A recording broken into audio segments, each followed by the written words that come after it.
peur, certaines appréhensions, parce que, encore une fois, tu aimes que tout soit paramétré selon tes besoins, tes désirs, ta vision.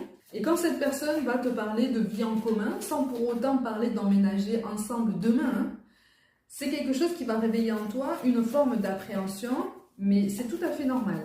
C'est tout à fait normal parce que dans ton passé, tu as vécu ça avec une personne du passé comme un fardeau. Vraiment, ça a été une charge énorme pour toi.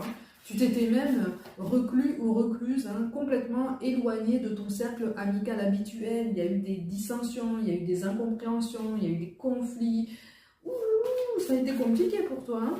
Donc sur mai et juin, pour certains d'entre vous, en tout cas pour ceux qui sont concernés, tu risques de ne pas trop savoir sur quel pied danser. Tu vas avoir envie de t'ouvrir à cette personne et en même temps, tu vas avoir envie de te protéger au maximum, comme tu l'as toujours fait, parce que c'est devenu ton mode de fonctionnement habituel dans ton relationnel. Et ça s'est même répercuté au niveau de ton relationnel amical, familial.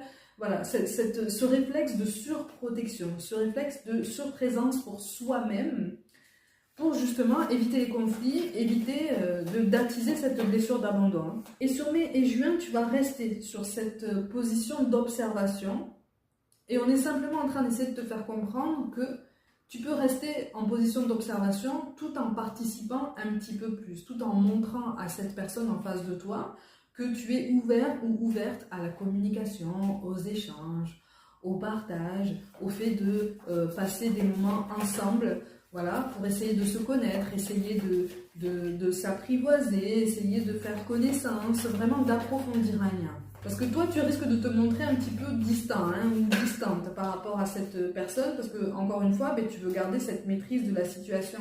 Et c'est tout à fait normal, on ne se détache pas du jour au lendemain de certaines peurs, de certains réflexes qui sont conséquents à un passé douloureux ou à un chapitre qui est certes terminé, mais qui a encore laissé des séquelles émotionnelles sur soi. Par contre, le travail que tu es en train de mener en ce moment, qui consiste à reconnaître que certes tu as des séquelles, mais que tu peux les surmonter, ou en tout cas tu commences à accepter que tu as envie de les laisser derrière toi, ça c'est une avancée majeure. Et c'est vraiment un des points les plus importants qui ressortent de cette guidance.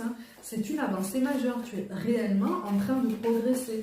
Donc, on te pousse à croire de plus en plus en toi-même. On te pousse à avoir une foi en ton potentiel pour attirer une personne et un mode de vie et une relation sentimentale qui va coller davantage à ce dont tu as envie et besoin. Et là, la question se pose, de quoi est-ce que tu penses avoir envie ou besoin aujourd'hui? Parce que visiblement, ça a changé. Ça a changé.